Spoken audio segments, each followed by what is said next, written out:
Muy buenas noches, ¿qué tal? ¿Qué tal, Tiago? Un gusto aquí, como todos los lunes, aquí en El Espejo, Tlali, Comunidades Resilientes. Muchas gracias y gracias también a los panelistas, a toda esta gente que también, pues, gustosamente nos acompaña, y a la gente que nos sigue en Facebook y que también nos apoya compartiendo en sus muros, en sus redes.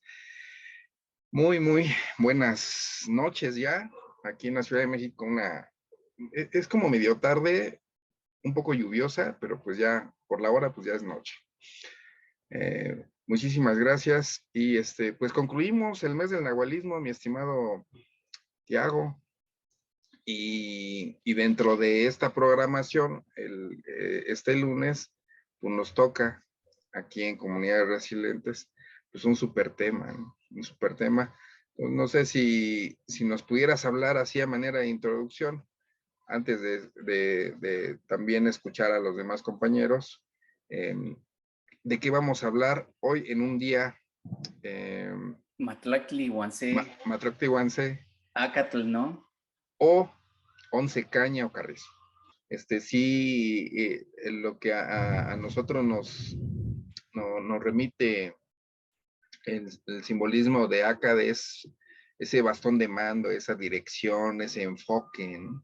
Entonces, cuando nosotros planificamos algo, pues el no dispersarnos, el no atender más cosas, sino las prioridades, a eso nos remitimos con el enfoque, con la vara del ACA, del carrizo, y bueno, pues qué más prioridad que la autonomía alimentaria. Enfocar la energía. Pues si quieres nos vamos derecho con la presentación, pues darle la bienvenida también a Rayito, que es parte del equipo del Espejo, y a Laurita también, que nos acompañan hoy. Muy Y bien. esperamos por ahí que se conecte Janie y Tania más adelante. Probablemente todavía andan en la carretera, ellas andan movidas de un lado para otro todo el día, haciendo ya trabajando en la regeneración, ¿no? Todos los días. Y pues las esperamos aquí, y si quieres, pues nos vamos de lleno con la presentación. Excelente. Pues fíjate, este título que le habíamos puesto, ¿no? Tlali, Comunidades Resilientes, la ciencia al servicio de la conciencia. Aquí es donde nosotros estamos hablando un poco de ética y necesitamos poner toda esta ciencia, todo el conocimiento, todo nuestro saber al servicio de la conciencia. ¿Y qué es la conciencia? Pues simplemente el conocimiento del entorno, la sensibilización del entorno. Entonces, por medio de ser sensibles a este entorno, por medio del conocimiento de nuestro entorno, ponemos la ciencia no a trabajar en contra de la naturaleza, sino a trabajarla y a co-crear con la naturaleza. Entonces, por eso es la ciencia en el servicio, al servicio de la conciencia. Y pues el tema de hoy, el último del mes del nahualismo, que es el diseño ecosistémico. Y pues ya habíamos visto, por ejemplo, en el diseño social, primero hacemos el diseño social, el diseño interno, el de uno mismo, el análisis de elemento, me conozco a mí mismo, cuáles son mis habilidades, cuáles son mis necesidades, cómo encajo yo a cualquier lugar al que me voy, a cualquier proyecto al que me voy, a cualquier barco en el que me subo. Y ya con ese conocimiento de mí mismo, entonces sí entramos, seguimos con el diseño social, pero ahora organizamos a la comunidad, nos organizamos socialmente y entonces vamos a experimentar esa sensibilización de las necesidades y de las habilidades de los demás habitantes del sistema, no solamente humanos, sino árboles, fauna, todo lo que está dentro de nuestro sistema tiene habilidades y tiene necesidades que tenemos que cubrir y tenemos que utilizar y organizar en este sistema para que funcionemos precisamente sin esta fuga de energía, sin esta fuga de nutrientes, sin esta fuga de talentos. Una necesidad que no está siendo solventada crea ansiedad, crea estrés y un elemento fuera de estrés produce mejor, sale de la supervivencia y entra en estado creativo. Entonces empieza a servir y empieza a aportar sus habilidades de una manera más holgada, ¿no? cuando este elemento está buscando por proveerse sus necesidades, vive en este estado de estrés que no lo deja conectarse y no lo deja proveer. Después de hacer esta organización social, después de integrarnos ya en una red de favores, pues ahora lo que habíamos visto en el segundo programa, que era la lectura del paisaje, y que vamos a terminar hoy, que es el conocimiento de las situaciones particulares que tenemos en nuestros entornos, no nada más el social, ahora nos estamos dando un pasito afuera y ahora es la casa, mi jardín y mi cuenca, mi ecosistema, y vamos a ahondar un poquito en esto. Ahora, aquí quiero hablarles, por ejemplo, tenemos una agricultura industrial donde estamos utilizando fertilizantes solubles al agua. Entonces vamos y los ponemos y estamos sacando los nutrientes y hay una fuga increíble de nutrientes. Y nosotros en esta transición estamos entrando a lo orgánico, pero también es industrial.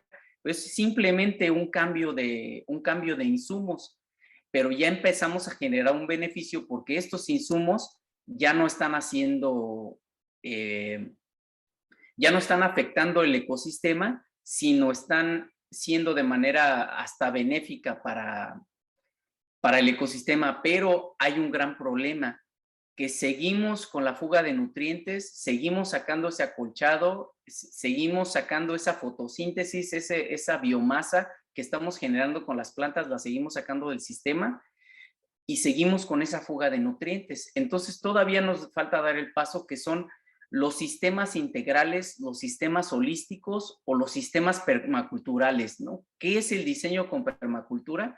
Es esta creación de esta red donde creamos una diversidad que interactúa unos elementos con otros, haciendo una sinergia entre estos elementos del paisaje para que podamos aprovechar las energías. Unas habilidades, unos productos de unos atienden las necesidades de otros y así vamos empezando a generar esta red.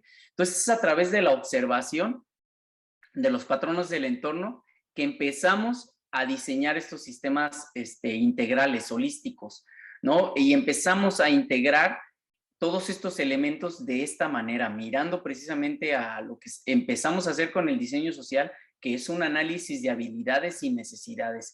Y así vamos incorporando elementos en el sistema para precisamente generar esta red, esta cadena de favores, esta comunidad donde compartimos las habilidades, donde todas las habilidades nos nutren y nos hacen más fuertes. Y vamos a ver aquí cómo las emisiones, ahorita estamos empezando, este es un año de emisiones, es un modelo logarítmico de las emisiones de carbono. Y aquí vamos en febrero, ¿no? Este es el mes de febrero del 2006 y se hizo este modelo y esto rojo que estamos viendo es el carbono, es el dióxido de carbono que está empezando a liberarse. Entonces, en estas partes donde vemos nosotros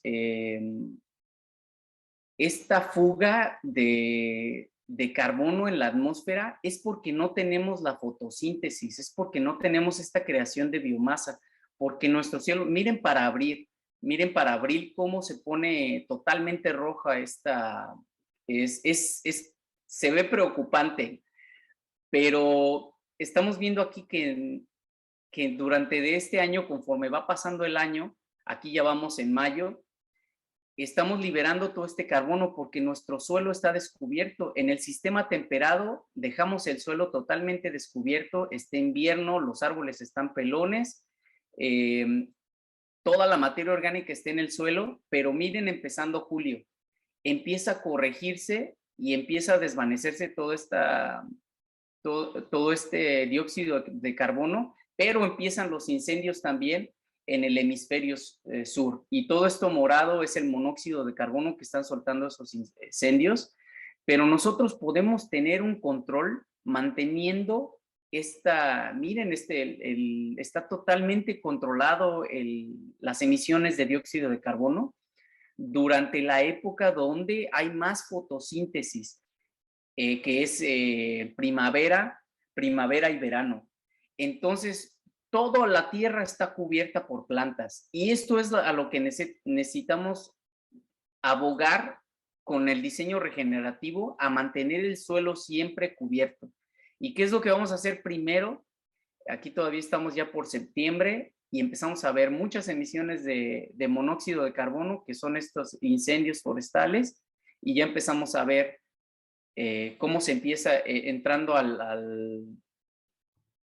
a octubre, que ya es el otoño, cómo empiezan a aparecer otra vez las emisiones, porque empezamos a dejar otra vez este suelo expuesto y entonces estamos dejando escapar todas estas emisiones de todo este dióxido de carbono a la atmósfera. Entonces se ve muy crítico, miren aquí para diciembre, miren cómo para diciembre, pero se puede solucionar en una sola temporada. Entonces, lo que estamos urgiendo aquí es a mantener siempre el suelo cubierto, a mantener siempre el suelo cubierto para que esas plantas estén capturando ese dióxido de carbono y podamos nosotros secuestrar prácticamente ese carbono en la biomasa, en las plantas, y ya después al descomponerse, mantener esa materia orgánica en el suelo para que se descomponga y empiece a nutrir nuevamente nuestro suelo. Y eso es lo que vamos a estar haciendo nosotros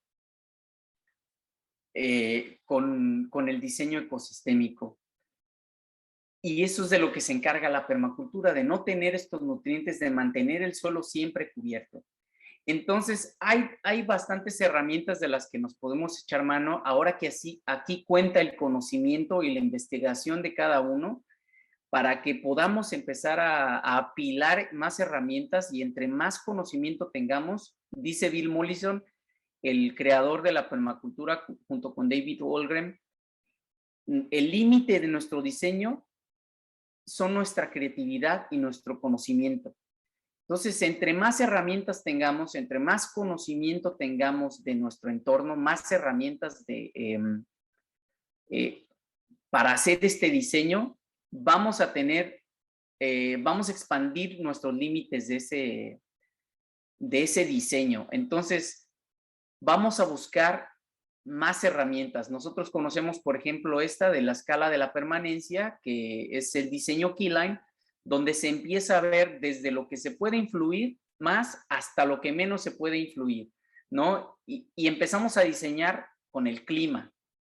Entonces vamos a conocer el clima, vamos a conocer la geografía para poder diseñar el agua, los sistemas forestales, después los accesos, los edificios, que son las estructuras, los cercos o los límites, luego el suelo, la economía y la energía. Esa es una forma de crear capas para poder diseñar, ¿no? Estamos hablando de como si fueran diapositivas que empalmadas nos están brindando un patrón para poder nosotros interaccionar con el entorno de manera más eficiente. Luego hacemos este diseño de sectores, donde tenemos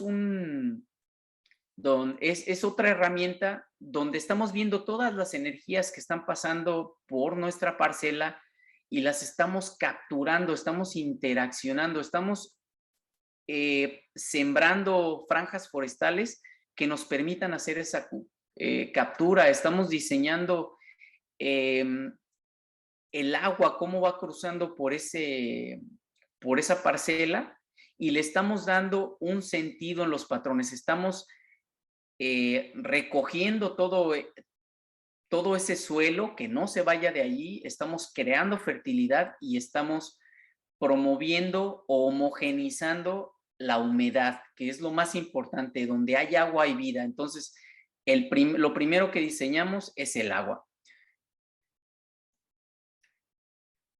Y como lo primero que tenemos que aprender es el clima, pues tenemos varias zonas donde tenemos una zona tropical que básicamente están donde manda la temperatura. La forma en que nos llega la radiación solar, en la que recibimos el TONA todos los días, mantiene una cierta temperatura en estas zonas. En la zona polar siempre es bajo cero, en la zona temperada siempre está arriba de 18 grados y tenemos hasta cero, y en la zona tropical siempre está alrededor de unos 18 grados. Entonces, son zonas que nos empiezan a delimitar por medio de la temperatura, cómo empezamos a crear nuestros diseños, ¿no? Por medio, en qué zona estamos. Y eso es la primera investigación que empezamos a hacer. En qué zona de temperatura estamos, en qué latitud. Y para analizar el clima tenemos esta herramienta que se llama la clasificación de Köppen, donde tenemos que se hace una, se clasifican las zonas por esto primero, estas latitudes, zonas tropicales, sistemas temperados, sistema continental, adentro del continente, las zonas polares y los drylands, que son los desiertos. Luego se clasifica también la precipitación y la temperatura. Entonces tenemos un código de dónde de dónde estamos nosotros en la Tierra, y empezamos a generar este código de colores. Entonces ya podemos empezar y localizar nuestro lugar para nosotros poder tener acceso a todas estas especies que están viviendo dentro de este clima, que soportan esta situación en particular de temperatura, de precipitación y de latitud. Aquí lo tenemos, por ejemplo, en México. Y pues en el espejo tenemos el que es un BSH. Es una zona de desierto, es semiárido, pero tiene una vegetación baja. Y pues esta vegetación de desierto, que es parecida como la estepa, es árido y es caluroso, y tenemos una sola temporada de lluvia grande y una temporada pequeña de lluvia en invierno. Y así vamos encontrando nosotros nuestra clasificación climática. Luego la zona de rusticidad, que precisamente es hablar de las plantas que soportan qué tipo de temperaturas. Aquí nosotros estamos en el espejo, que está en la zona del Bajío, plantas que están a -1 grados a 1.7 grados. Eso es lo menor que vamos a soportar, las especies que podemos incluir. Y esta es las zonas de rusticidades que se van haciendo. Entonces ya tenemos una capa, ¿no? La climática, y también ahora estamos empezando en la ecosistémica, donde estamos viendo ya las especies que vamos a poder nosotros integrar a nuestro sistema. Luego las horas de sol, dónde estamos ubicados, en qué latitud estamos. Nosotros estamos alrededor de la latitud 20, donde estamos teniendo alrededor de 14 horas de sol. Un promedio de 14 horas de sol, ¿no? Y hay gráficos y hay muchas herramientas que nos van ayudando, de la que nos vamos auxiliando nosotros para recabar todos esos datos. Entonces ya tenemos otra escala, ¿no? Que es las horas de sol. Y así vamos revisando toda nuestra situación climática. Esta es la situación climática del espejo, donde tenemos una precipitación. Aquí podemos ver los meses, cómo vamos pasando, y estamos viendo que las lluvias empiezan a picar en mayo. En junio, julio, agosto, septiembre es cuando tenemos más lluvia y empezamos a bajar. Entonces nuestra zona seca es muy amplia y tenemos nosotros que programar, tenemos nosotros que diseñar nuestra agua para esta situación de una sola temporada de lluvia. No es como acá el centro de México, donde tenemos un poco más de lluvia, ¿no? Hay lugares, aquí en El Espejo estamos hablando de alrededor de 600 litros por metro cuadrado, y en zonas como por ejemplo en Valle de Bravo, donde tenemos casi lo doble, más de lo doble, ¿no? Que son 1,300 litros por metro cuadrado, 13 millones por hectárea de litros. Y ya teniendo estos datos, pues nosotros ya podemos empezar a diseñar. Tenemos también la humedad, la situación con las nubes que nos va a dar también la radiación solar que estamos recibiendo en el lugar, la humedad y la temperatura. Entonces, todo esto empezamos a tomar en cuenta para nuestro diseño. Y ahora la siguiente capa que empezamos a ver, ya después de hacer todo este análisis climático que hay, es un tema muy extenso donde se ven muchos detalles, donde para el análisis climático, pero pues bueno, aquí estamos viéndolo de una manera amplia, pues para tener una idea de qué es lo que se trata, ¿no? Estamos tratando de hacer eso con el programa, y ya después, si ustedes quieren, pues sería ahondar en estos temas, ¿no? Nosotros para eso estamos brindando los talleres de diseño con permacultura, de diseño ecosistémico, donde vemos ya el clima a profundidad y donde terminamos diseñando ya con esta situación climática. La siguiente capa que a nosotros nos va a ayudar a diseñar va a ser ver la geografía, ver la topografía del lugar. Y para esto tenemos la cuenca. La cuenca no es más que la zona donde se empieza a crear un parteaguas. Esta línea punteada es la mitad del cerro. Es la mitad del cerro donde cae el agua de esta línea punteada hacia adentro.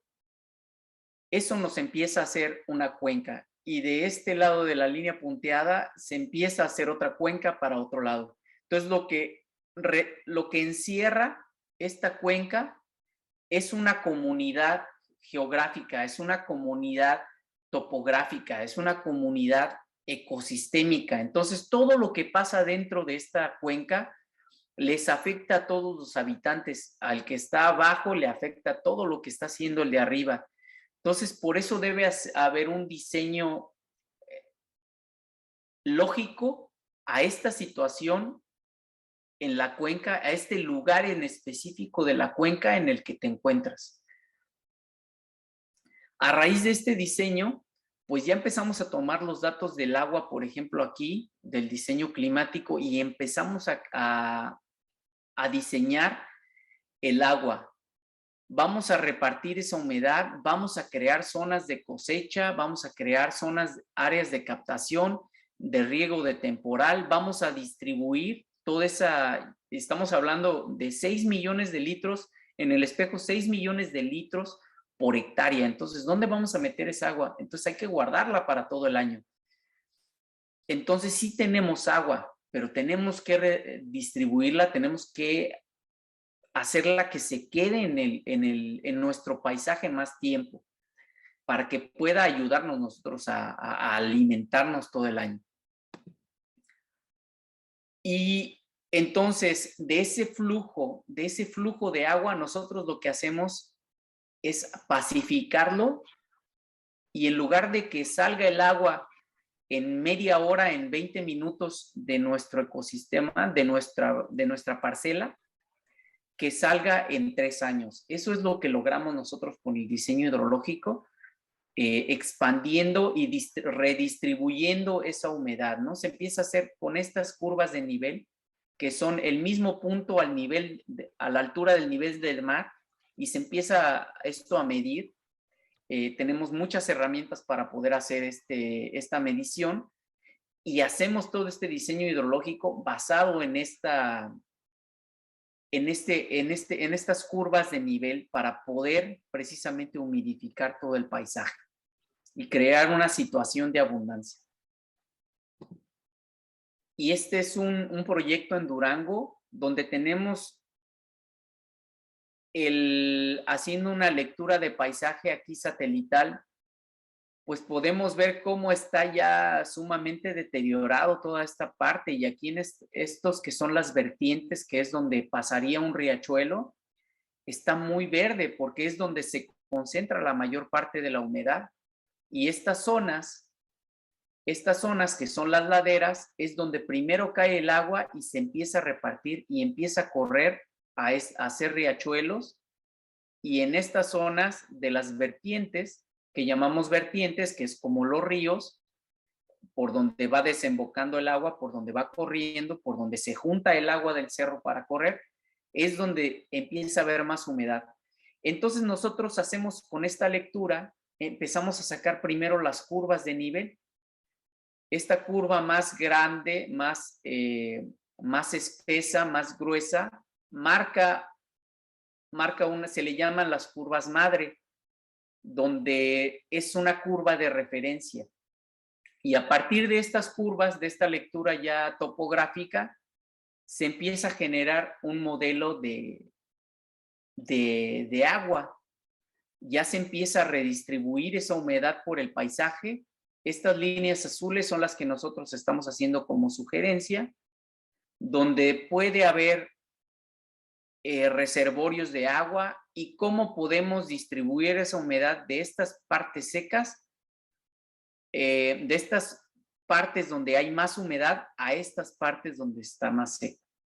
Entonces, a partir de este diseño de agua, empezamos a crear los accesos y los accesos, pues, los empezamos a crear ya encima de estas curvas que hemos creado de distribución de agua y empezamos a crear esta situación donde podamos nosotros accesar a todos los lugares del terreno, porque si lo hacemos de otra forma, si primero diseñamos los accesos y después el agua, vamos a crear una situación contraproducente donde vamos a necesitar más mantenimiento para nuestros accesos, donde siempre por eso siempre estamos necesitando mantenimiento para nuestras calles, porque no está diseñado de acuerdo al flujo del agua. Entonces, cuando nosotros diseñamos primero el agua, ya los accesos ya vienen a tener, precisamente el agua ya no arrolla sobre nuestros caminos, ya el agua se distribuye y se manda directamente a donde se necesita más. La corriente, la erosión que se empieza a crear sin un diseño hidrológico correcto es una corriente destructiva. Necesitamos 3 grados de pendiente nada más, 3 metros de pendiente en 100 metros para poder empezar a generar una erosión. Y en 100 metros, si eso lo aumentamos 100 metros abajo, estamos empezando a crear corrientes destructivas. Entonces tenemos situaciones de inundaciones y también la contraparte que son situaciones de sequía. Entonces, con un diseño hidrológico podemos evitar todas estas situaciones, ya incluso aminorar el mantenimiento de nuestros accesos. Luego empezamos a identificar ya con este diseño todos los lugares donde podemos nosotros tener una mejor ubicación para nuestras estructuras, para nuestras zonas de vivienda, etcétera, ¿no? Todo lo que necesitemos, que ya hicimos nosotros primero antes un análisis social, un diseño social, ya sabemos qué es lo que necesitamos y esto es donde vamos a empezar a montar las estructuras en estos lugares ideales en el paisaje que ya nos ayuda a delimitar el agua y los accesos. Y luego empezamos a crear ahora el diseño forestal en estos lugares donde ya empezamos a redondear ahora sí el diseño con este diseño forestal y donde empezamos a meter las franjas forestales para que nos empiecen a ayudar, ya sea a alimentarnos, a evitar el fuego, a dirigir el aire, a dirigir todas esas energías que están entrando a nuestra parcela. Y esa es la forma como vamos creando capas de conocimiento. Voy a hacerlo un poquito más rápido. Desde simplemente el terreno plano empezamos a hacer un levantamiento de estas curvas de nivel, un levantamiento topográfico. Empezamos a crear el agua, los accesos, las estructuras y el diseño forestal. Entonces aquí se redondea el diseño con todas estas capas de conocimiento, con todas estas capas ya de diseño, empiezan a crear ya resiliencia. Y esto, con este tipo de diseño, nos aseguramos nosotros de que esos nutrientes no se fuguen más de nuestro sistema. Laurita, creo que nos quieres comentar algo. Sí. Buenas noches. Hola. Buenas noches, Laura. Buenas noches a todos. Sí, lo que estaba explicando Tiago es justamente la permacultura. Bueno, el diseño hídrico va de la mano con el terreno, así como va de la mano con las plantas, porque es todo un sistema, es todo un bioma, es todo un conjunto.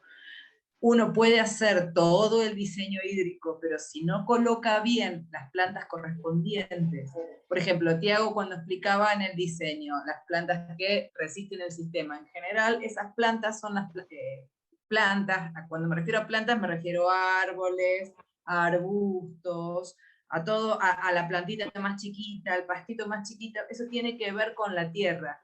Todo ese conjunto de plantas que nosotros utilicemos, en realidad nosotros lo que hacemos es todo al revés, es sacar lo que hay, que es lo natural y lo nativo, para colocar lo que nos parece. Y a lo mejor es lo más bonito. Y esa planta tan bonita hace que el agua no se retenga. Entonces hay que poner esa planta fea que da la tierra, porque la lectura del paisaje es sabia. Si queremos retener ese agua, tenemos que utilizar una planta nativa que corresponda a la zona, que aproveche a juntar y a quedar que ese agua se acumule de una manera también plantada de una forma. A lo mejor no es la forma triangular que necesitamos, sino necesitamos ponerla hacia el este, donde cae el agua. Es muy importante el tipo de nativas y el tipo de forestación que se haga para retener ese agua, porque no es lo mismo una planta, por ejemplo, o sea, de raíces pequeñas que de raíces grandes. Eso es lo que vamos a ir aprendiendo. En realidad, todo esto que la permacultura es retomar todas las sapienzas ancestrales que fuimos perdiendo por la industrialización. Eso es lo que quería comentarles. Y bueno, y cada nativa corresponde a cada bioma, y los biomas corresponden a todo un ecosistema, a un sistema de... La planta corresponde a un rizoma, a un hongo, a un pajarito, a un gusanito. Todo ese microbioma que vamos haciendo al elegir esa planta hace que esa tierra se vuelva más húmeda, se vuelva más fértil, nos dé mayor nutrición y mayor rentabilidad para lo que plantemos para subsistir, esa alimentación de lo que estaba hablando Gastón, a través de todo el tiempo. O sea, es todo un sistema. Estamos acostumbrados a hacer fractales en esto, y no, cada cosa va enlazada con la otra. No es que es solo el diseño hídrico, sino es la lectura de dónde viene el viento, y dónde construimos la casa, y dónde, es todo una red ecosistémica, ¿sí? Donde lo que vamos a plantar tiene que ver con lo que queremos producir, y no de otra manera. No sé si, y bueno, y eso, por eso es tan importante lo que dice Tiago, especializarlos en un área, o conocer más un área que otra, porque bueno, después cuando nos hagamos grandes sabios vamos a poder hacer todo, y vamos a poder de a poco leerlos, ¿no? Pero lo importante es volver a reconectarnos con lo que el suelo nos da, tomar la belleza de lo que el suelo nos da, porque tenemos esa belleza que nos implantaron cuando vinieron ¿cómo es que se llaman? No son invasores. Los invasores, sino, pues. No fueron invasores, sino cuando llegaron desde otros lados.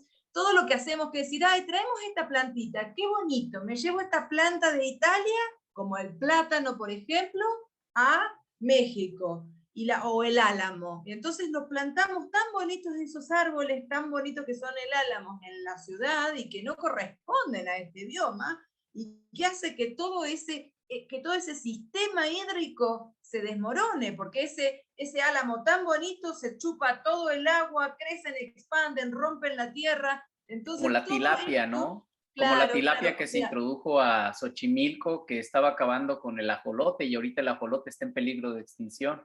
sí, exactamente, a eso me refiero.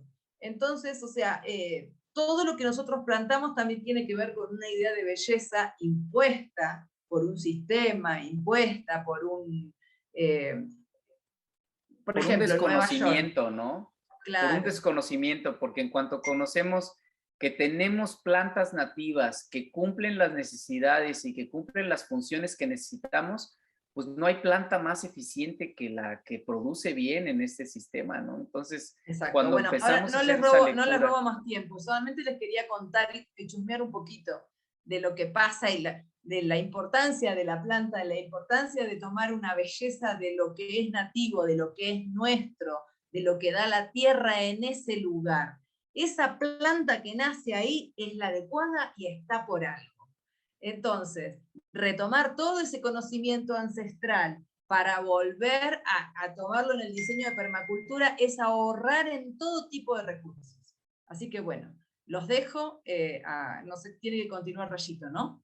sí, muchas gracias, Laurita. Gracias. Yo creo que ese es lo que estamos hablando de nativismo y eso es lo que necesitábamos. Muchas gracias. Gracias por Rayito, escucharme. Rayito, Hola, adelante. pues como ya les comentó Oscar, yo estudié arquitectura, ¿no? Me gusta mucho, pero en arquitectura normalmente se ve esta onda de diseñar a través de la función, ¿no? De lo que hacen las personas. Y cuando te encuentras con la bioconstrucción es una onda que abarca mucho más porque no solamente estás diseñando para ti, sino en conjunto con todo lo que te rodea, ¿no? Y entonces en el curso de permacultura aprendemos a hacer este análisis de sectores, ¿no? En el que te das cuenta cómo interviene en tu terreno los vientos dominantes, el sol, las vistas, ¿no? O sea, dónde estás ubicado y sobre todo lo que pasa en el terreno, las pendientes que tienes y cómo ocuparlas para trabajar que éstas trabajen a tu favor más bien, ¿no? Entonces, entre ellas analizamos la ubicación, la altitud, el tipo de clima, pues ya, o sea, la superficie en general donde te estás desplantando y también la superficie que te puede ayudar en un momento a captar más agua, ¿no? Bueno, ahorita les explico un poquito más de eso, acerca del tipo de suelo, de la geología y por qué no, o sea, los datos históricos que prevalecen en el lugar para saber cómo está interviniendo todo ello en este espacio. Ay, Dios, es para abajo, perdón. Y entonces, ya digamos que una vez analizados todos estos sectores permaculturales naturales, yo hice este ejercicio pues en el terreno de mis suegros y ellos viven en una área donde primero que nada me di a la tarea de observar pues más o menos las funciones que hacían. Ya tenían un pequeño bordo donde captaban el agua, estaban perdiendo mucho suelo del sur hacia el norte porque así está la pendiente. Puse aquí unas flechas color verde donde, bueno, la pendiente es muy grande, o sea, bueno, en este momento no recuerdo el dato, por ahí está anotado, pero sí es una inclinación muy grande, ¿no? Como la cabaña del Tío Chueco. Y cuando llueve, pues toda la tierrita que había acá arriba y con el uso agrícola que le dio mi suegro a poco se fue deslavando y se fue perdiendo. Sí, alguna se quedó acá abajo, pero lo mismo, ¿no? La de abajo también se iba recorriendo y en fin, pasa eso, que se perdía mucha tierra fértil y buena, ¿no? También tiene unos animalitos, hay un espacio de vivienda, otro de circulación vehicular y entonces empiezas a conjugar, digamos, estas actividades que ellos hacen ahí y que ya tienen definidas, ¿no? Y cómo puedes hacer que beneficie todo esto. También pues tienes que ver qué proyecciones hay a futura para la zona y tratar de conjugarlas lo mejor que se pueda. En este caso, y van a construir ahí una futura escuela preparatoria rural chiquita y todo, pero pues ya está de gane y entonces yo quería como que enfocar el proyecto a algo que de ahí en más pues les pudiera ayudar un poco económicamente, ¿no? Y yo creo que la escuela era como un punto de partida importante que no podía desaprovechar.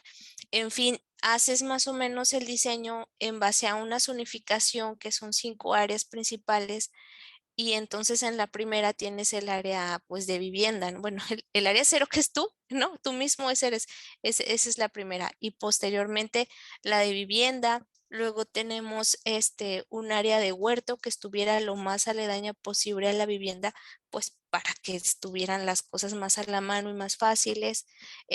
También un área de bosque comestible o donde tuvieras plantitas que pudieras colectar de manera no tan frecuente, o sea que se tardarán 3, 4 meses o más, ¿no?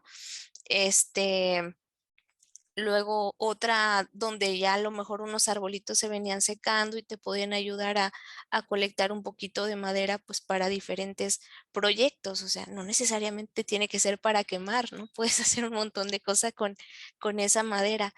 Y luego respetar que en las orillas hay un área de intermedio, ¿no? Y de observación que, digamos, se tiene que quedar lo más apegada a lo que originariamente es el sistema para que tú también vayas aprendiendo, ¿no? De lo que originalmente es y no te pierdas y no empieces a lo mejor a meter, a idear cosas que no van realmente con ese sistema, con el ecosistema. Entonces, aquí analizando un poquito la onda de las curvas de nivel, ¿no? Si se pueden dar cuenta, tiene ellos están en un área de loma, este sería el terreno, ¿no? Acá, ¿se alcanzan a ver la flechita? Oye, ya la regué. Sí, sí, Ah, muy bien. el cursor. Gracias, gracias. Entonces, está en un área de loma, ¿verdad? Porque justo más o menos ahí cerquita viene esta línea azul que marca una vertiente, o sea, yo le llamo vertiente a donde hace tobogán el agua más fácil con con el relieve de la montaña, ¿no? Y las laderas que son estas faldillas, por así decirlo, donde se marca una separación entre donde sí se va y no se ve el agua, ¿no? O sea, por acá, esta sería la cuenca que hablaba Oscar, que había que analizar, que ciertamente últimamente más abajo como que se van uniendo todas, pero pues aquí abajo se va dando cuenta uno cómo van captando más el agua precisamente que se hace del tobogán. Y esta área roja es el área de captación que puede llegar a mi terreno. O sea, todo el agua que cae aquí podría llegar en algún momento dado, llegar al terreno si yo la voy captando de la mejor manera, ¿no? O sea, si dan cuenta, no hay ninguna otra casa, están algunos campos de cultivo, pero también están las carreteras y entonces todo el agua que llegue por ahí, pues yo fácilmente la puedo agarrar de este lado o de este lado, ¿no? Que serían este y poniente, ¿no? O este y oeste. Y aquí ya, ay, perdón que aquí les giré un poco el mapa, es que ya le había rayado porque era mucho de dibujar y de estar ahí jugando un poquito con lo que se te ocurriera, ¿verdad? Y bueno, este, esta fue una de las propuestas que hice, ¿no? Tener un área de bioconstrucción, tener también la vivienda, pero que estuviera rodeada de los bosques comestibles, del huerto, de una zona de animales, de gallina, respetar que mis suegros ya tenían un huerto, y perdón, un bordo. Y ahí cerquita de donde va a quedar la preparatoria, hacer un espacio social y tipo recreativo, ¿no? O sea, para invitar a los muchachos a lo mejor a que aprendieran este tipo de técnicas que pues muy bien pueden todos aplicar ahí en los terrenos de sus papás, de sus abuelos, ¿no? Y sobre todo hacer el diseño hidrológico, ¿no? Como les comentaba, el agua que venía de la montaña, o sea, captarlas en algunos puntos, ¿no? Y tratar de que recorriera lo más posible el terreno, ¿sí? Captarla y que se fuera a otros lugares de tal manera que su paso por él mismo fuera lo más lento posible, ¿no? Y retener esa energía. Entonces, pues así fuimos haciendo varios diseños. La verdad que cuando va al lugar no deja de conocer más cosas, o sea, siempre, en este detallito no me había fijado y hay que diseñar para él, o ya aprendes otra cosa, entonces ciertamente como que lo voy cambiando poco a poquito, poco a poquito. Lo que sí me queda muy claro, y también ahorita lo comentaba Oscar, era la onda de la energía, pero la que viene de la humanaza, ¿no? O sea, que es la compuesta de popó, de Ujú. popó humana, y yo bien la puedo ocupar para este tipo de parcelas, ¿no?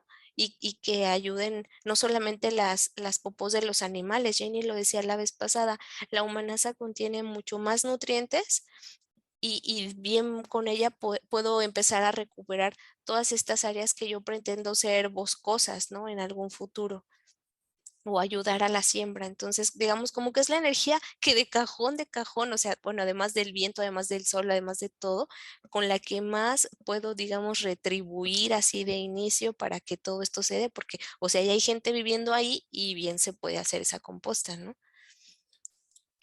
También ahorita lo que platicó Lau acerca de las plantitas, pues hicimos un estudio de más o menos qué plantitas podrían estar ahí y ayudar a que el suelo se recuperara, ¿no? Y pues estas son las idóneas, el jacinto y el tule en el bordo que ya tiene mi suegro, ¿no? O sea, implementar algunas nopaleras, que de por sí ya hay unas, pero pues mientras más mejor, ¿no? Higueros, lentejilla, olivo, la pata de vaca, la jacaranda que viene de Japón, perdón, Lau, perdón porque no es tan nativa de aquí, pero pues ya, como dice Oscar, ya la domesticamos, entonces, pues también con ella a mi suegra le encantan y yo no podía pasar por alto este gusto en el proyecto, ¿no? Y principalmente pues las guerreras, ¿no? Las que nos hacen biomasa, que serían el huizache y el mezquite. También es una zona de agaves, entonces podemos ocuparnos de ella y de pinos. Entonces, bueno, estas son las que puse en este catálogo pequeño, pero ciertamente muchas funcionan. Y pues recordar que en este caso la ubicación para mí era bien importante, ¿no? Porque me daba muchos datos acerca de qué cosas se podían y qué cosas no se podían hacer. Primeramente, pues el análisis del terreno, ¿no? Posteriormente, el tipo de suelo que hay, ¿no? Para saber si podía conseguir ahí algo para hacer bioconstrucción. Y con eso de que se estaba perdiendo el suelo, yo también veo que por ahí ya hay roquilla expuesta, o sea que diga yo, pues sí es mineral, pero también suelo como tal, pues no es, ¿verdad? Entonces, lo que hice fue hacer el análogo. Recuerden que Oscar estaba mencionando acerca del análisis climático según Köppen, y entonces con él podemos hacer un análogo de ver qué tipo de clima se parece más al que esté en nuestra área, y ahí también darnos un pincelazo de sabiduría de cómo construyen en esa zona, ¿no? Y justo caí en que el área de Temascalcingo es muy parecida a la de Nebraska, y ahí se hicieron, o de ahí nació el arquitecto, bueno, no las construcciones con paja, ¿no? Entonces dije, voilà, pues de ahí sí es cierto, aquí hay un montón de ganado, aquí hay un montón de siembra, pues qué obvio, ¿no? O sea, yo todo lo estaba dando ahí el ambiente, pero pues como yo no estaba acostumbrada a verlo así, me costó un poquito cachar la onda. Y ya con estos datos, pues para mí se me hicieron la cereza del pastel para hacer un diseño 100% sostenible, ¿no? Entonces, bueno, esa es más o menos mi intervención para una parte de diseño. Obviamente hay que masticar y conocer muchas cosas, uno no acaba con estos temas, pero ya con que empieces con algo, yo creo que te lo vas a agradecer y te vas a sorprender de los beneficios que generas, ¿no? Muchas gracias, Rayito. Sí, por ejemplo, este ejemplo que estás dando de las plantas, pues vas empezando a ver tu entorno climático, tus análogos, y vas viendo también tu ecosistema para ver cuáles son las plantas que más bien vienen a bien en tu terreno, lo mismo que esta realización de darte cuenta por revisar tu análogo climático, donde tu parcela está analogada con esa parte de Nebraska donde se utiliza este tipo de construcciones y donde se puede, ya ves tú ahí un nicho donde que hay de material de paja y pues se incluye, ¿no? Y esto es parte del diseño y esto es parte del conocimiento, porque si no tuvieras este conocimiento climático, pues probablemente no te das cuenta de que se puede hacer con pajas, con fardos de paja, ¿no? Entonces es ahí muy evidente cómo todo este análisis climático, cómo este diseño ecosistémico tiene una razón de ser, ¿no? Para complementar toda esa creatividad para tu diseño. Ok, este diseño es de nuestro proyecto de allá del espejo. Entonces nosotros tenemos aquí los datos climáticos y estamos viendo, por ejemplo, haciendo unas referencias, ¿no? De que en lugar, como es un lugar donde tenemos que, es semidesierto, es semidesértico, tenemos que hacer que el agua entre al sistema en lugar de salirse. Entonces empezamos a utilizar este tipo de cosecha de agua de lluvia y también estos tipos de cosecha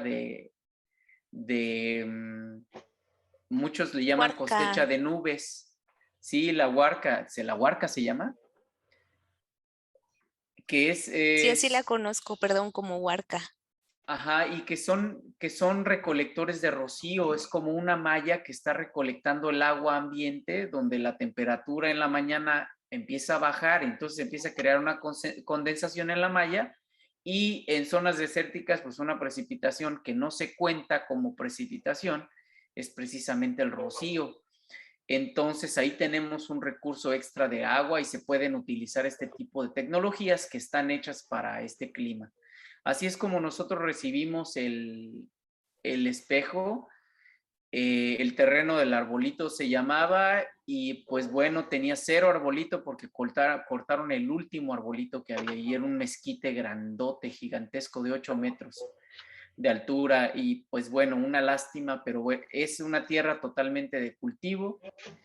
Y esto es como nosotros lo recibimos, lo empezamos a diseñar y empezamos implementándole ya con un análisis de sectores y análisis zonal, como lo decía Rayito, que se crea por medio de las distancias. Entonces empezamos a generar ya el diseño hidrológico, las curvas de nivel, para empezar a generar este diseño y que podamos empezar a tener más productividad.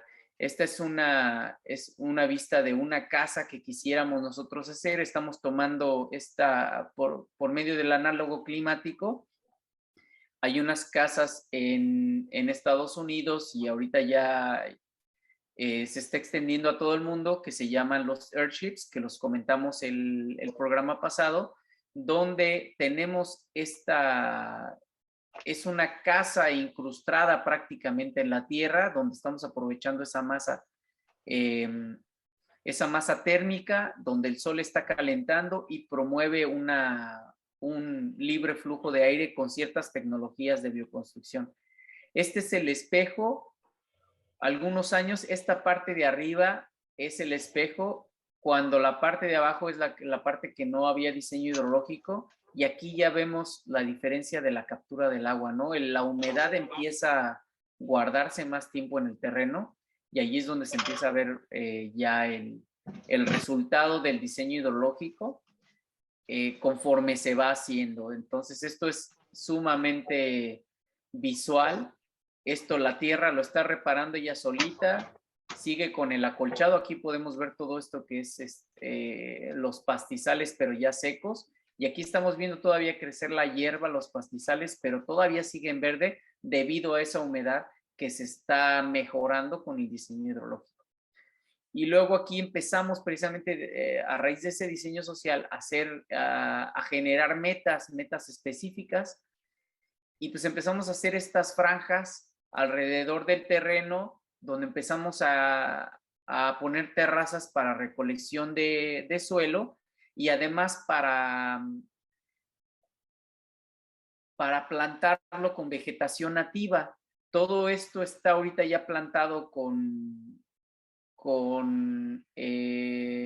nopales, magueyes, garambullo. Entonces ahorita ya cumplió su efecto. Esto ya empieza a empezar a generar más, ya empieza a regenerar el clima, ¿no? El ecosistema local. Aquí está nuestro análisis energético, la medición de las curvas de nivel, los datos de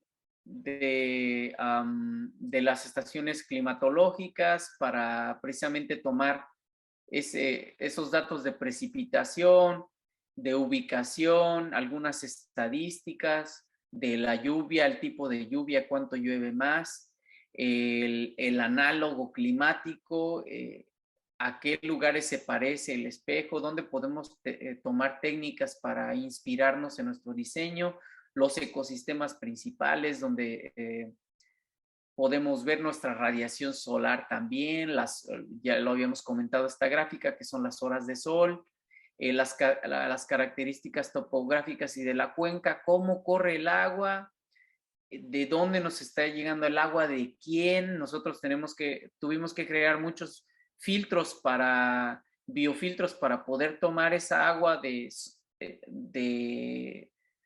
zonas de cultivo alrededor de nosotros, en la zona de arriba, donde nos llega toda esa agua sucia, toda esa agua con químicos, y nosotros podemos asimilar esa agua y podemos limpiarla. Tenemos un bordo que es un biofiltro en realidad de 2 millones de litros, donde está capture y capture agua y está limpiándola prácticamente. Entonces aquí hacemos ya una planeación temporal. Aquí fue nuestra primera sugerencia de diseño, algunos bosques comestibles que ya se están empezando a implementar, en la zona del bordo de la regeneración encima, y esta es una zona de vivienda. Aquí las técnicas que se quieren implementar, ¿no? La agricultura sustentable, que nosotros no estamos inventando el hilo negro, todas estas tecnologías ya existen, nosotros simplemente las estamos reuniendo. Aquí estamos viendo la producción que puede haber durante todo el año, entonces vamos extendiendo la producción temporal y espacial también, ¿no? Espacial, pues con un sistema de bosque en capas, y vamos integrando estas capas de vegetación para hacerlo más rico. Luego aquí tenemos, por ejemplo, utilizando animales, cómo podemos empezar a regenerar también, son pasturas controladas. Entonces empiezan a generar parches de pastura que nos ayudan con la regeneración. Los animales son, así como nosotros, como lo comentaba Rayito, somos compostas andantes, entonces ayudamos a compostear esa biomasa en un periodo de 48 horas, súper eficiente.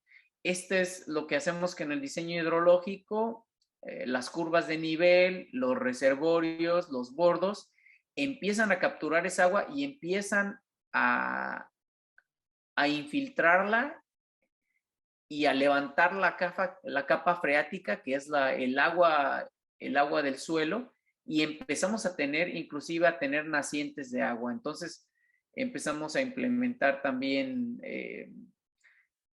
recolectores de ferrocemento y queremos llegar al momento de empezar a ya implementar biopiscinas, ¿no? Ahorita todavía la humedad no nos da para eso, pero para allá vamos, ¿no? Donde empezamos a también hacer ya la producción en agua, que la producción en agua es siempre más eficiente. La irrigación pasiva es lo que les comentaba hace rato, cómo podemos redistribuir la humedad en el paisaje. Las ecotecnias, que son el baño seco, la estufa rocket, las casas de paja. Hicimos prueba, pero la casa de paja no nos funciona. Tenemos más piedra, tenemos más tierra, entonces es lo que terminamos construyendo con tierra. Aquí está el diseño bioclimático, algunas ecotecnias que podemos integrar en la casa pasiva, y aquí viene toda la planeación ya hecha precisamente con ese diseño social que hacemos al principio, Aquí estamos viendo cómo se está regenerando el sistema. Las zanjas de infiltración empiezan a recolectar agua y esta es ya después de implementado, empezamos a sembrar árboles y todo, y nopales en todas las orillas. Y aquí ya se está viendo cómo se empieza a regenerar un suelo pelón que estaba al principio. Ya podemos empezar a ver muchísima más vegetación, empezamos a generar orillas con estas curvas de nivel que empiezan a recolectar esa agua y distribuirla y tenerla disponible para las plantas. Y entonces en estas orillas son las que se empieza a producir más biomasa. Entonces esto ya es alrededor del 2016. Una cosa que no se había visto en mucho tiempo, por ejemplo, que es el heno. Este heno es una muestra ya de que el sistema está sano porque empieza a dar humedad. Esto no sale si no hay una humedad en el sistema, y para que tengamos esa humedad en el sistema ya quiere decir que nuestro sistema ya está regenerando, ya está soportando, ya está teniendo humedad la mayor parte del año para que se empiece a generar este heno en unas partes de los mezquites, ¿no? Donde precisamente hay una mayor cantidad de biomasa y se desarrolla y se mantiene verde la mayor parte del año.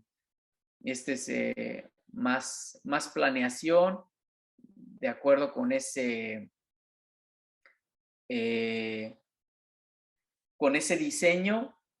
Prácticamente esta es la regeneración que nosotros estamos buscando hacer con simplemente el diseño hidrológico, ¿no? En una primera etapa de diseño hidrológico, empezar a crear orillas de humedad donde podamos empezar a acelerar esa regeneración.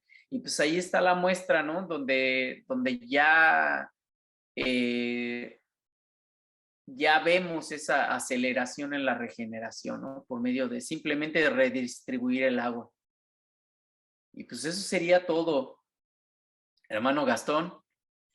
Nada más. No, pues ahí tratando de asimilar, pues es yo creo que muy, muy lógico el tratar de aprovechar al máximo, dependiendo del lugar, dependiendo de lo que esté a la mano, y el hecho de que tengamos incluso abundancia de agua, pues no necesariamente la tenemos que acabar toda, ¿no? Entonces estos mantos, todo eso, pues siempre hay oportunidad de, aunque tengamos esa abundancia, pues seguir captando, seguir ahorrando, seguir utilizando el baño seco, seguir incluso pensando, no necesariamente en abastecer de esta humedad o de agua nuestro lugar o nuestra cuenca, sino también empezar a coordinarnos con nuestros vecinos, ¿no? A final de cuentas vamos a compartir el área geográfica, y pues el beneficio en uno pues va a ser beneficio para todos, ¿no?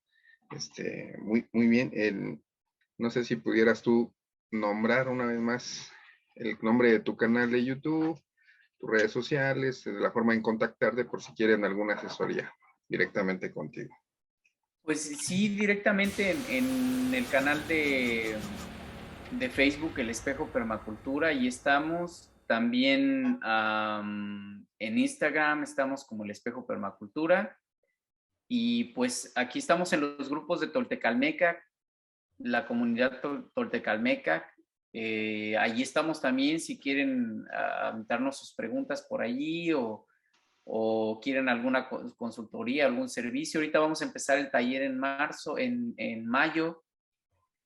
Vamos a empezar taller de diseño social y vamos a empezar taller de diseño con permacultura también, para las personas que estén interesadas en ahondar en el diseño, porque decimos, bueno, sí, viene el espejo y me hace el diseño, pero ¿cómo lo voy a manejar? ¿Cómo lo voy a mantener?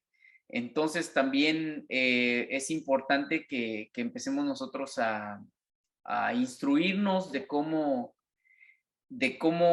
darle mantenimiento a nuestro sistema, que no es algo difícil, es algo lógico, pero sí necesitamos un cierto procedimiento y sí necesitamos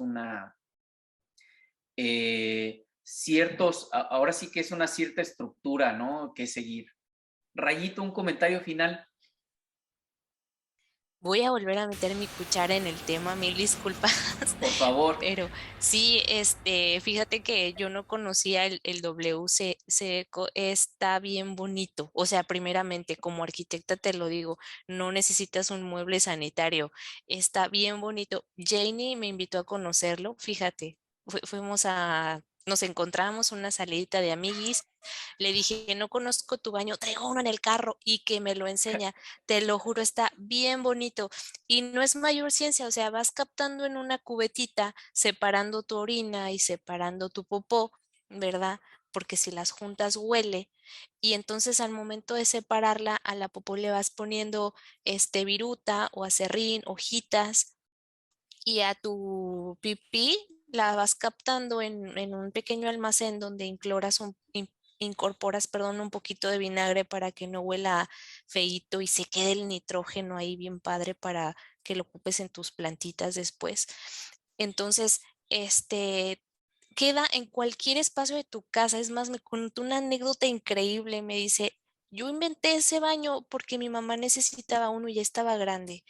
Y al momento de que tuvimos unas visitas en la casa, casualmente estaba el bañito por ahí cerca y lo cerré y nadie se dio cuenta que era un bañito, es súper discreto y bien chulo, te lo juro, te va a gustar. Lo puedes poner en tu casita o donde se te haga más privadito hacer. Pues hasta portátil, ¿no? Sí, sí, y están, pues además de que están bonitos, súper funcionales. Y Janie, la verdad que es una persona que ha pensado mucho en esta logística del bañito. Y si tú no tienes un espacio donde hacer tu composta, ella con mucho gusto va y capta, Hace recolección, ¿no? Tiene el sistema de exactamente. recolección. Tiene una logística súper bien planteada. Entonces, puedes acercarte a su página. Oscar aquí te está mostrando algunas imágenes al respecto. Ahí abajo está su teléfono, pero no, te lo juro, no te va a gustar, te va a encantar, de verdad. Pruébalo, está bien padre. Sí, con Gracias, esa gracias. ventaja. Se llama WC Eco y lo puedes encontrar también en Instagram o en Facebook como Es Fácil Es Verde. Es fácil ser verde. Pues ahora sí, muchas gracias. Yo creo que ya nos vamos. Se puso bien buena la plática, pero Y ahí también hay por ahí algunos programas con Janie que la invitamos también hablando de esto, muy padrísimo y sí, con toda la afluencia en que ella lo expone, para que revisen los demás programas en YouTube, en Facebook, en las páginas, y en una de esas encontramos algún tema que no conocíamos y que también nos va a gustar. también vamos a traer todos estos temas aquí en Totecalmeca. Vamos a seguir Claro que sí, compartiendo ¿no? Pues, conocimiento. Vamos a seguir compartiendo conocimiento y pues para que llevemos esta resiliencia a lo urbano, ¿no? Ya empezamos con la casa pasiva y ahora sí vámonos tema por tema y pues para que los que estén interesados ahí nos sigan por, por nuestros canales. así es. Pues muchísimas gracias, mi hermano. Gracias a Rayito, a Sandra, a todos los que también de este lado se conectaron, a Dorita, A que Ruth, también ahí a está, nos Dorita, sigue. que no, ajá. Hasta Colombia nos está siguiendo. Y pues eso no tiene límites, todo este conocimiento se va a ir inclusive del otro lado del charco también tenemos gente que nos sigue. Entonces, pues muchas gracias, muy agradecido y pues seguimos conectados, seguimos al pendiente, seguimos con esta invitación, seguimos sumando esfuerzos. Masa Muchas crítica. Muchas gracias, Gracias, Ruth. Hasta gracias a luego. todos. Un Gracias, Gracias, abrazo Thiago, a por Sandra. invitarme. todos, Gracias. feliz día. Gracias, buenas Bye. noches. Gracias, Buenas Dorita. Un noches. abrazo.